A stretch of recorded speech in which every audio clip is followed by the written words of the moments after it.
Hello students, how are you? I hope all of you are fine. Student, today we are going to discuss a new topic of class 12 physics, and that is dielectric substance. Dielectric substance, and after that we will discuss about what is the effect of dielectric on a capacitance of a capacitor. Clear है? तो कुछ topics discuss करते हैं इसमें कि dielectric substance क्या है, dielectric constant क्या है और पोलराइजेशन कैसा होता है, और इसके अलावा डाइलेक्ट्रिक का किसी भी कैपेसिटर के कैपेसिटेंस पे क्या इफेक्ट पड़ता है, तो ना उसके इफेक्ट भी इसमें डिस्कस करेंगे. तो 3-4 टॉपिक, छोटे छोटे टॉपिक्स हैं. First of all, what is a dielectric substance? If we classified a material और अ सब्सटेंस, किसी भी अगर सब्सटेंस को हम क्लासिफाइड करते हैं, ठीक ना, तो इसको 4 कैटेगरीज में क्लासिफाइड किया जा सकता है. फर्स्ट होता है हमारा conductor, second insulator,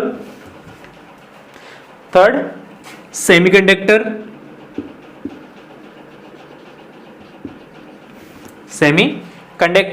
and fourth category होता है डाइलेक्ट्रिक. मतलब किसी भी सब्सटेंस को जब भी हम कैटेगराइज करते हैं इलेक्ट्रिक कंडक्टिविटी के अकॉर्डिंग, तो इसको हम 4 कैटेगरीज में क्लासिफाइड करते हैं: conductor, insulator, semiconductors and dielectric. हमें पता है कंडक्टर्स क्या होते हैं. कंडक्टर जो करंट को अलाउ करता है या चार्ज के फ्लो को अलाउ करता है. इंसुलेटर चार्ज के फ्लो को अलाउ नहीं करता है. सेमीकंडक्टर की जो कंडक्टिविटी होती है वो कंडक्टर और इंसुलेटर के बीच की होती है. इसके अलग ही अपनी प्रॉपर्टीज होती हैं, वो हम डिस्कस करेंगे लास्ट चैप्टर में. And dielectric substance is substance which do not allow to permit या do not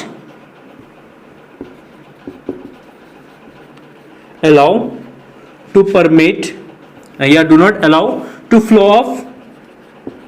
of charge, but it permit charge, but it permit the electric field. मतलब डाइलेक्ट्रिक सब्सटेंस एक ऐसा सब्सटेंस होता है जो charge को allow तो नहीं करता है, चार्ज के फ्लो को अलाउ नहीं करता, मतलब उसमें से चार्ज फ्लो नहीं हो सकता है. मतलब वो एज अ लाइक एक इंसुलेटर की तरह ही बिहेव करता है. जैसे इंसुलेटर चार्ज को अलाउ नहीं करता है फ्लो होने के लिए, ठीक है, या करंट को अलाउ नहीं करता है, तो डाइलेक्ट्रिक सब्सटेंस भी चार्ज को अलाउ नहीं करता है. लेकिन एक स्पेशलिटी इसके अंदर ये होती है कि ये इलेक्ट्रिक फील्ड को परमिट करता है. मतलब उसके अंदर से इलेक्ट्रिक फील्ड परमिट हो सकता है, उसके अंदर से इलेक्ट्रिक फील्ड पास हो सकता है. तो इसका मतलब है अगर यहाँ पे एक डाइलेक्ट्रिक सब्सटेंस रखा है, यहाँ पे एक चार्ज पार्टिकल है, यहाँ पे भी एक चार्ज पार्टिकल है, तो इस डाइलेक्ट्रिक की वजह से इन दोनों के बीच में एक इलेक्ट्रिक फील्ड जनरेट हो सकता है और एक दूसरे पे ये इलेक्ट्रोस्टैटिक फोर्स अप्लाई कर सकता है. मतलब ये इलेक्ट्रोस्टैटिक फोर्स को परमिट करता है लेकिन चार्ज के फ्लो को परमिट नहीं करता है. तो 2 टाइप्स के सब्सटेंसेस होते हैं डाइलेक्ट्रिक सब्सटेंस. एक होता है पोलर, एक होता है नॉन पोलर. ना पोलर सब्सटेंसेस में होते हैं HCl, HBr. HCl होता है जिसमें मतलब पॉजिटिव और नेगेटिव जो चार्ज है वो कुछ डिस्टेंस में सेपरेट होते हैं. जैसे HCl एटम्स में हाइड्रोजन एंड HCl, ये पॉजिटिव चार्ज और ये नेगेटिव चार्ज एक दूसरे से कुछ डिस्टेंस पर होते हैं. तो इस कंडीशन में ये कुछ पोलर डाइलेक्ट्रिक सब्सटेंसेस होते हैं. नॉन पोलर्स में जैसे हमारा हाइड्रोजन हो गया, ऑक्सीजन हो गया, नाइट्रोजन हो गया, ये सारे एलिमेंट्स जो होते हैं या मतलब सब्सटेंसेस जो होते हैं ये हमारे नॉन पोलर डाइलेक्ट्रिक सब्सटेंस होते हैं. दूसरी चीज जो डाइलेक्ट्रिक मटेरियल्स होती है, लगभग सारे मटेरियल्स जो होते हैं वो सॉलिड होते हैं. मतलब डाइलेक्ट्रिक सब्सटेंसेस जो है वो हमें सॉलिड फॉर्म में मिलता है. ठीक है, तो ये बेसिक स्ट्रक्चर है, बस आपको ये लिख लेना है कि it do not flow of charge, it do not allow to flow of charge but it permit the electric field. Clear है? चलिए नेक्स्ट, अगर इसकी पोलराइजेशंस की बात करते हैं तो डाइलेक्ट्रिक सब्सटेंस को जब भी हम किसी एक एक्सटर्नल इलेक्ट्रिक फील्ड के अंदर रखते हैं तो क्या होता है, वो पोलराइज्ड हो जाता है. क्या होगा? पोलराइज्ड हो जाता है. Let us suppose we have a capacitor, एक कैपेसिटर है, चार्ज कैपेसिटर है, इस पे प्लस का चार्ज है, ये प्लस प्लेट है, और इस पे माइनस का चार्ज है। क्लियर? अच्छा, इसके अंदर हम एक डाइलेक्ट्रिक सब्सटेंस को फिल कर देते हैं। इस तरीके से क्या करते हैं, एक डाइलेक्ट्रिक सब्सटेंस को फिल कर देते हैं। ठीक, ये हमारा एक डाइलेक्ट्रिक सब्सटेंस है। क्लियर है? अब जैसे ही डाइलेक्ट्रिक सब्सटेंस को फिल करेंगे तो डाइलेक्ट्रिक सब्सटेंस यहां पे क्या हो जाएगा, पोलराइज्ड हो जाएगा। क्यों पोलराइज्ड होगा? पोलराइजेशन क्यों होगा? क्योंकि पॉजिटिव एंड नेगेटिव प्लेट की वजह से इसमें एक एक्सटर्नल इलेक्ट्रिक फील्ड बनेगा इस डायरेक्शन में। Late us suppose it is E not, क्योंकि जो हमारा कैपेसिटर की जो प्लेट है, एक पॉजिटिव प्लेट है, एक नेगेटिव प्लेट है, ये दोनों चार्ज प्लेट है, तो इनके बीच में हमेशा क्या बनेगा, एक इलेक्ट्रिक फील्ड बनेगा पॉजिटिव प्लेट से नेगेटिव प्लेट की तरफ। डायरेक्शन होगा पॉजिटिव से नेगेटिव। ई नोट इसलिए इंडिकेट किया है क्योंकि ई नोट का मतलब है ये जो इलेक्ट्रिक फील्ड है ये किसमें है, एयर में है। मतलब अगर हम डाइलेक्ट्रिक सब्सटेंस को हटा देते हैं, ठीक है, तो इसके बीच में क्या बनेगा, एयर बनेगा। तो उस एयर में जो इलेक्ट्रिक फील्ड है वो कितना है, ई नॉट है। और ई नॉट को ही हम एक्सटर्नल इलेक्ट्रिक फील्ड बोल देते हैं, is a external electric field. Clear है ना? अब होगा क्या डाइलेक्ट्रिक सब्सटेंस को फिल करने के बाद, अब डाइलेक्ट्रिक सब्सटेंस जो है ये पोलराइज्ड होगा। क्यों होगा वो डिस्कस करते हैं थोड़ा सा। देखो, एक इलेक्ट्रिक फील्ड है, इस इलेक्ट्रिक फील्ड के अंदर एक न्यूट्रल एटम्स को अगर प्लेस करेंगे, क्योंकि डाइलेक्ट्रिक सब्सटेंस के अंदर मिलियंस ऑफ एटम्स होंगे, एक एटम्स को अगर प्लेस करते हो तो एक एटम्स के अंदर क्या होता है, एक पॉजिटिव चार्ज होता है, और इसके सराउंडिंग में इलेक्ट्रॉन का क्या होता है, क्लाउड्स होते हैं। तो ये इलेक्ट्रिक फील्ड क्या करता है, पॉजिटिव चार्ज पे इलेक्ट्रिक फील्ड के डायरेक्शन में एक फोर्स लगाता है, और जो नेगेटिव चार्ज इलेक्ट्रॉन है इस पे क्या करता है, उसके अपोजिट डायरेक्शन में फोर्स अप्लाई करेगा। जैसे ये फोर्स अप्लाई करेगा तो इलेक्ट्रॉन का जितना भी क्लाउड है, ये सारा क्लाउड जो है इलेक्ट्रिक फील्ड के अपोजिट डायरेक्शन में जाएगा, और जो हमारा पॉजिटिव चार्ज न्यूक्लियस है वो थोड़ा सा अपनी पोजीशन से क्या होगा, डिस्प्लेस होगा। और जैसे ही ये डिस्प्लेस होगा तो इसका स्ट्रक्चर कुछ इस तरीके का हो जाएगा, ये नेगेटिव चार्ज हो जाएगा और ये पॉजिटिव चार्ज हो जाएगा। मतलब यहाँ पे नेगेटिव एंड पॉजिटिव चार्ज थोड़े से क्या हो गया, अपने पोजीशन से डिस्प्लेस होके अलग हो जाएंगे, जिससे इसका एक साइड नेगेटिव हो जाएगा एटम का, दूसरा साइड पॉजिटिव हो जाएगा। इसको हम पोलराइजेशन कहते हैं। क्या कहते हैं इसको, पोलराइजेशन। ठीक, तो सेम यहां पे डाइलेक्ट्रिक सब्सटेंस के अंदर भी कितने होंगे, बहुत सारे एटम्स होंगे। ठीक ना, late us suppose this like this,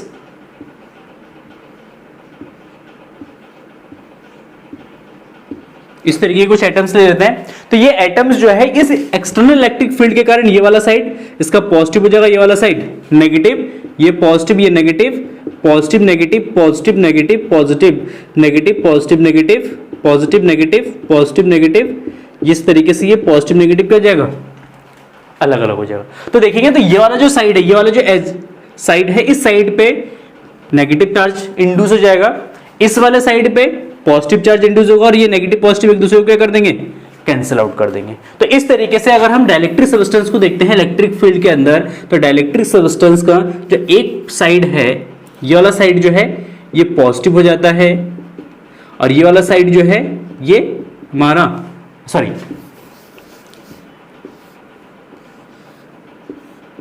ये वाला साइड नेगेटिव हो जाएगा, और ये वाला साइड जो है पॉजिटिव हो जाएगा। ठीक है, जब इसको एक इलेक्ट्रिक फील्ड के अंदर रखेंगे, ये वाला प्लेट पॉजिटिव है, ये वाला प्लेट नेगेटिव है। तो यहां पे देखेंगे तो इनमें डाइलेक्ट्रिक सब्सटेंस के अंदर चार्ज जो है वो नेगेटिव एंड पॉजिटिव चार्ज थोड़े से क्या होते हैं, डिस्प्लेस हो जाते हैं, और ये जो डिस्प्लेसमेंट है चार्ज का, ये फिनोमेना कहलाता है हमारा पोलराइजेशन। कहलाता है पोलराइजेशन। ठीक ना, तो इस तरीके से चार्ज क्या होता है, डाइलेक्ट्रिक सब्सटेंस के अंदर पोलराइज्ड हो जाता है। Is it clear? So now, तो ये जो पोलराइजेशन होगा, ठीक ना, पोलराइजेशन के कारण डाइलेक्ट्रिक सब्सटेंस के अंदर क्या बनेगा, एक इलेक्ट्रिक फील्ड इंड्यूस होगा, जो एक्सटर्नल इलेक्ट्रिक फील्ड को क्या करेगा, रिड्यूस करेगा। तो लेट अस सपोज एक डायग्राम बनाते हैं।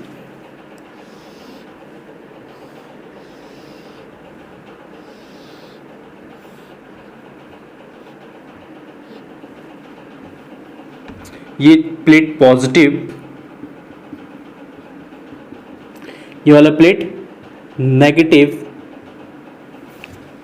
इस पे प्लस क्यू चार्ज, इस पे माइनस क्यू चार्ज है, और एयर में जो इलेक्ट्रिक फील्ड बनेगा positive to negative, that is E naught, and E naught is A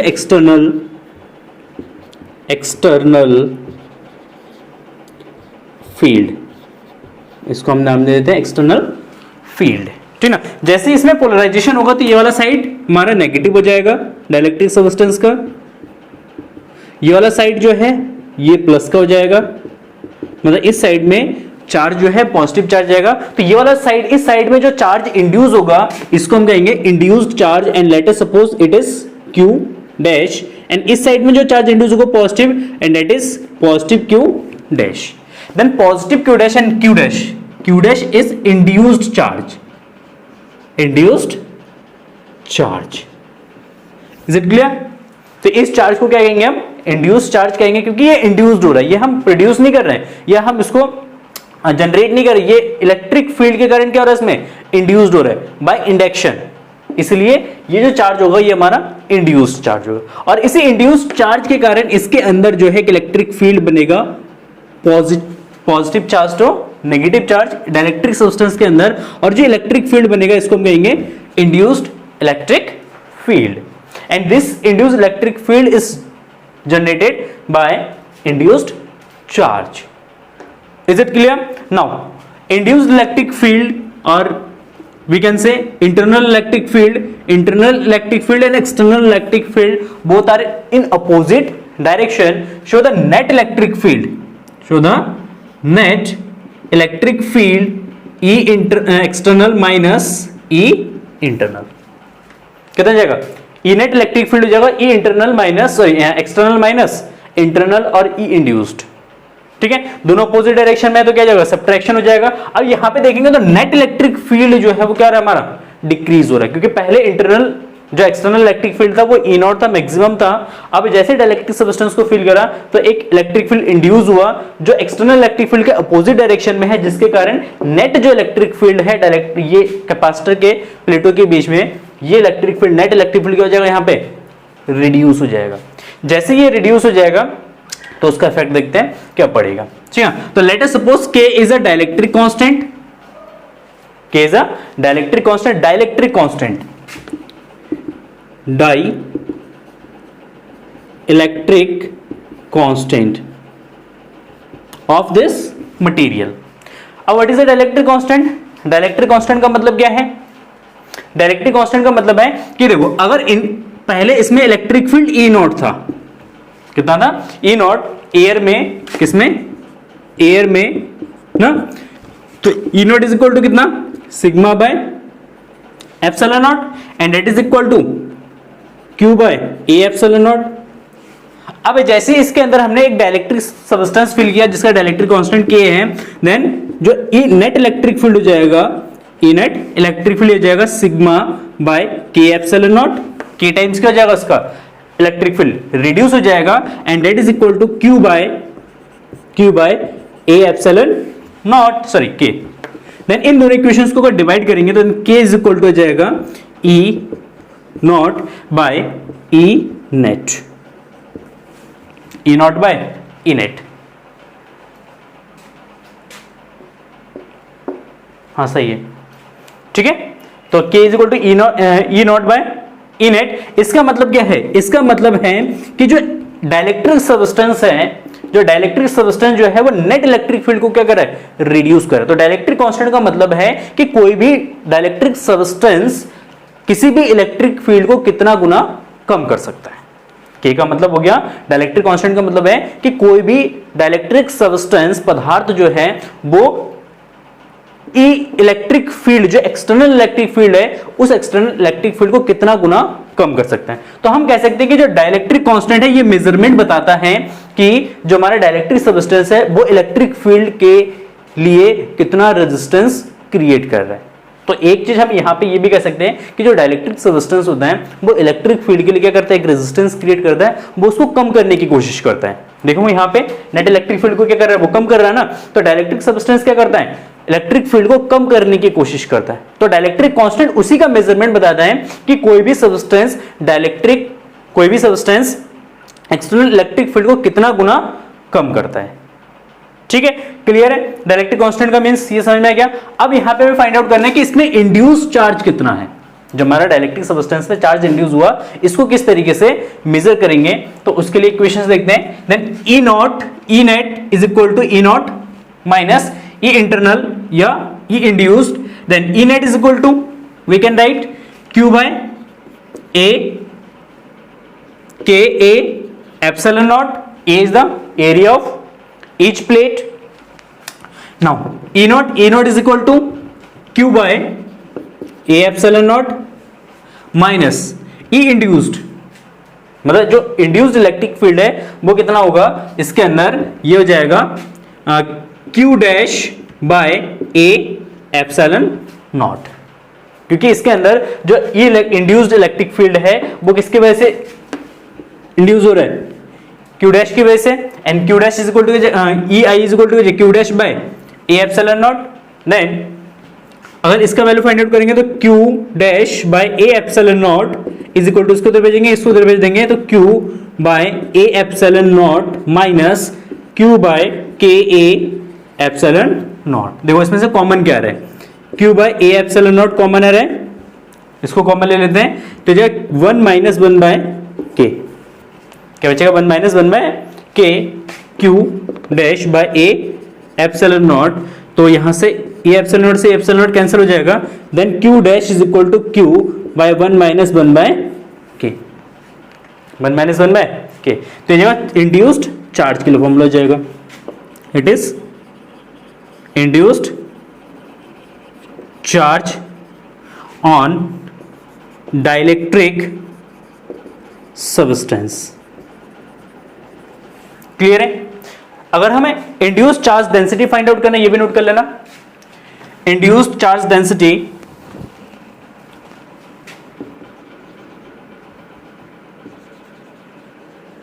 induced charge density induced charge density that is sigma dash is equal to Q dash by A, क्योंकि A सबका area है, dielectric substance जो fill करेंगे उसका area भी capacitor के plate के area के इक्वल होगा। Then Q dash is equal to sigma dash is equal to Q dash by A, and Q dash की वैल्यू यहां से सब्स्टिट्यूट कर देंगे। Then Q by A 1 minus 1 by K and Q by A is equal to surface charge density on each plate of capacitor and that is equal to sigma 1 minus 1 by K। तो ये हो जाएगा sigma dash, then sigma dash is equal to sigma bracket में 1 minus 1 by K। तो ये जगह इतना induced charge density on the dielectric substance. Is it clear. तो ये भी समझ में आ गया डाइलेक्ट्रिक कांस्टेंट क्या है, पोलराइजेशन किस तरीके से हो रहा है इसका, ठीक ना। और जो डाइलेक्ट्रिक सब्सटेंस को जब हम फिल कर रहे हैं किसी भी कैपेसिटर के प्लेट के बीच में, तो वो क्या कर रहा है, नेट इलेक्ट्रिक फील्ड को यहाँ पे रिड्यूस कर रहा है। ठीक है। तो डाइलेक्ट्रिक, एक चीज आप हमेशा याद रखना कि जो डाइलेक्ट्रिक सब्सटेंस होते हैं उसका काम ही होता है इलेक्ट्रिक फील्ड को कम करना। या हम कह सकते हैं कि जो भी मीडियम है, डाइलेक्ट्रिक सब्सटेंस वाला जो भी मीडियम है, जब भी उस मीडियम में इलेक्ट्रिक फील्ड जनरेट होता है तो वो अपनी इलेक्ट्रिक फील्ड, मतलब उस मीडियम में जो इलेक्ट्रिक फील्ड जनरेट होता है उस इलेक्ट्रिक फील्ड को कम करने की कोशिश करता है। मतलब वो एक रेजिस्टेंस क्रिएट करता है और उसी का रेजिस्टेंस का जो मेजरमेंट है वो देता है dielectric constant. And dielectric constant को अगर हम एक्सप्लेन करेंगे तो dielectric constant of a medium is equal to E naught by E net. मतलब ये नेट इलेक्ट्रिक फील्ड को या एक्सटर्नल इलेक्ट्रिक फील्ड को कितना गुना कम कर सकता है उसका मेजरमेंट बताता है। ठीक है। तो डाइलेक्ट्रिक सब्सटेंस कौन कौन से होते हैं, जैसे हमारा गिलास है, गिलास को as a dielectric substance use करते हैं। माइका है, माइका को भी हम डाइलेक्ट्रिक सब्सटेंस के फॉर्म में यूज करते हैं। ठीक है ना। पेपर है, बैग्स हैं, तो ये सारे सब्सटेंसेस जो हैं एक्सेट्रा, बहुत सारे एग्जांपल्स मिल जाएंगे आपको। ठीक है। ये सारे जो सब्सटेंसेस है इसको एज अ हम डाइलेक्ट्रिक सब्सटेंस यूज करते हैं। ठीक है। क्लियर है, note down. Now next dielectric stand, एक छोटा सा टॉपिक है, डाइलेक्ट्रिक स्टैंड को भी यहाँ पे एक्सप्लेन कर देते हैं, समझ लेते हैं डाइलेक्ट्रिक स्ट्रेंथ क्या है। देखिए एक चीज समझते हैं, late us suppose here it is a electric field, है ना, and this electric field is generated by a parallel plate capacitor, एक पैरेलल प्लेट कैपेसिटर, और इसके क्रॉस हमने एक बैटरी को कनेक्ट कर रखा है, ठीक। It is a positive plate and let us suppose it is a negative plate of capacitor, ठीक। Let us suppose it is a battery of variable voltage, मतलब इसकी वोल्टेज को हम क्या कर सकते हैं, इंक्रीज या डिक्रीज कर सकते हैं, रेगुलेटर लगा है जिसके हेल्प से हम वोल्टेज को इंक्रीज या डिक्रीज कर सकते हैं। लेट अस सपोज 1 एटम्स लेते हैं, इसके अंदर एक कोई भी किसी भी डाइलेक्ट्रिक सब्सटेंस का एक एटम है, एक एटम पे बात करते हैं सबसे पहले, थोड़ा सा क्लियरिटी आएगी इसमें, ठीक ना। एटम्स के अंदर क्या होगा, एक न्यूक्लियस होगा और इसके अराउंड हमारा इलेक्ट्रॉन्स होंगे, क्या होंगे, इलेक्ट्रॉन्स होंगे, ठीक। अच्छा, जैसे इसको एक्सटर्नल इलेक्ट्रिक फील्ड के अंदर रखेंगे तो ये एटम जो है वो हमारा कैसा हो जाएगा, पोलराइज्ड हो जाएगा। पोलराइज्ड होने का मीन्स है कि एक साइड जो है एटम का नेगेटिव हो जाएगा, दूसरा साइड पॉजिटिव होगा। ये एटम एक्सटर्नल इलेक्ट्रिक फील्ड के अंदर क्या होगा, हमारा पोलराइज्ड हो जाएगा। 1 एटम्स के हम डिस्कस कर रहे हैं, क्लियर है। अब जैसे जैसे ये पोलराइज्ड होगा, ठीक है ना, तो इलेक्ट्रिक फील्ड इस पॉजिटिव चार्ज पे एक इस डायरेक्शन में फोर्स लगाएगा, F is equal to QE, ठीक ना, एंड नेगेटिव चार्ज पे इस डायरेक्शन में एक फोर्स अप्लाई करेगा, F is equal to QE, ठीक है। मतलब एक ही चीज पे या एक ही एटम पे 2 डायरेक्शन में क्या लग रहा है, फोर्स लग रहा है। यहां पे भी QE फोर्स लग रहा है और यहां पे भी QE फोर्स लग रहा है, क्लियर है। अच्छा, अब यहां से जो बैटरी है, इस बैटरी से इसके वोल्टेज को क्या करते हैं, धीरे धीरे इंक्रीज करते हैं। वोल्टेज को हम इंक्रीज करेंगे तो वोल्टेज को इंक्रीज करने से क्या होगा, इसके अक्रॉस जो इलेक्ट्रिक फील्ड बना है, ये इलेक्ट्रिक फील्ड भी इंक्रीज होगा, because we know that V is proportional to E, it means if we increase the voltage then electric field also will be increase, clear ना। अगर बैटरी के voltage को increase करेंगे तो इन दोनों प्लेटों के बीच में हमारा इलेक्ट्रिक फील्ड भी क्या होगा, इंक्रीज होगा, और जैसे ही इलेक्ट्रिक फील्ड इंक्रीज होगा तो ये फोर्स भी हमारा क्या होगा, इंक्रीज होगा, क्योंकि F is proportional to E, electric field increase होगा तो फोर्स भी इंक्रीज होगा, ठीक है। मतलब यहां पे इस डायरेक्शन में फोर्स इंक्रीज होगा, इस डायरेक्शन में भी फोर्स इंक्रीज होगा, क्लियर है। अब कोई भी चीज है, जैसे मैं हूं, अगर मेरे दोनों हाथ पकड़ के अगर कोई खींचे तो क्या होगा, इक्वल फोर्स है, मैं अपनी पोजीशन में तो रेस्ट पे रहूंगा, मूव नहीं करूंगा, लेकिन धीरे धीरे फोर्स के अमाउंट को अगर इंक्रीज करते जाएं, मैग्नीट्यूड को इंक्रीज करते जाए तो क्या होगा, धीरे धीरे बीच में से मैं 2 टुकड़ों में डिवाइड हो जाऊंगा। तो सेम ऐसे ही होगा कि ये जो इलेक्ट्रॉन है इसके अंदर, ये जो इलेक्ट्रॉन्स हैं, ये इलेक्ट्रॉन्स क्या हैं, इस न्यूक्लियस के साथ इलेक्ट्रोस्टैटिक फोर्स के द्वारा बॉन्डेड है।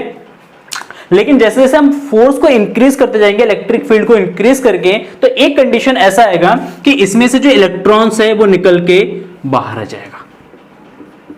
जैसे ही इलेक्ट्रॉन्स में से निकल जाएगा तो हम कहेंगे कि इसकी जो इंसुलेटिंग प्रॉपर्टी है,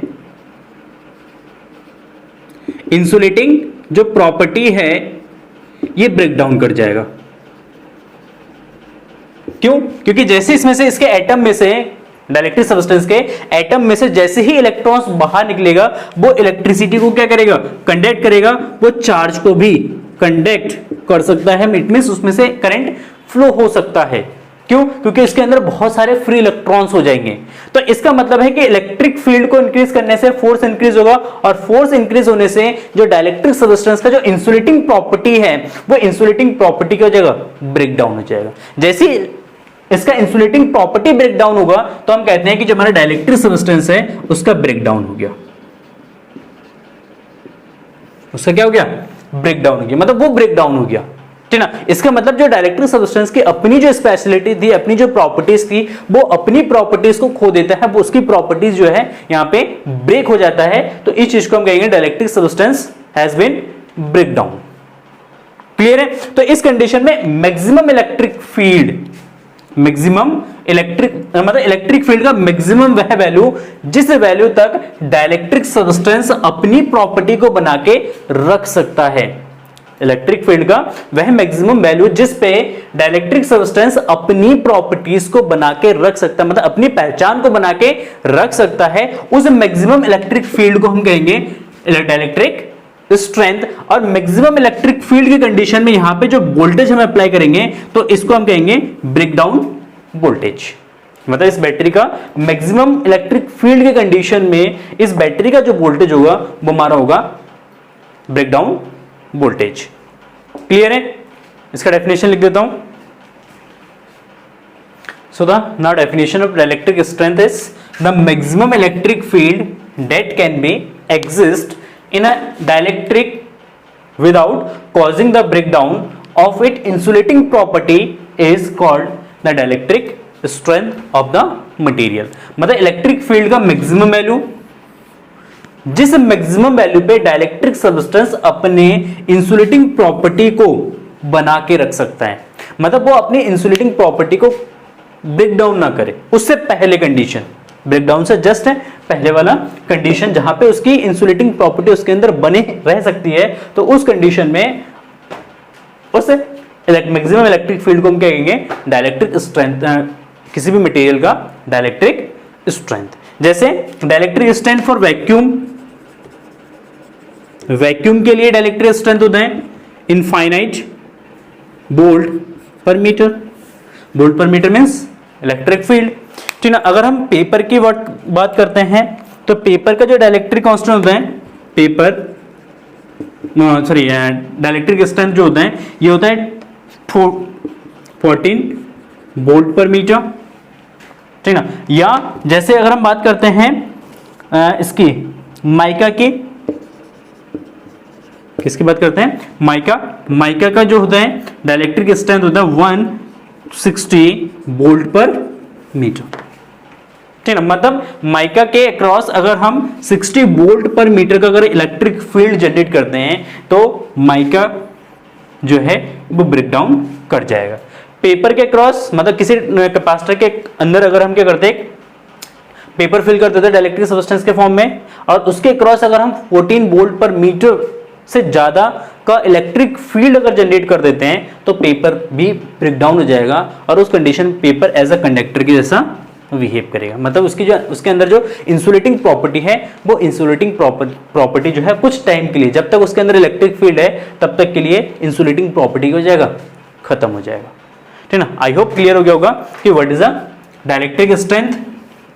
ठीक? और इस कंडीशन में जो वोल्टेज होगा इसके क्रॉस उसको ये ब्रेकडाउन वोल्टेज या हाँ ब्रेकडाउन वोल्टेज। ठीक है? मतलब इसके क्रॉस जो हमने वोल्टेज अप्लाई करेंगे वो वोल्टेज जो है उसका कहलाएगा ब्रेकडाउन वोल्टेज। तो आई होप क्लियर हो गया होगा। Thank you for watching this video and have a nice day. Bye bye.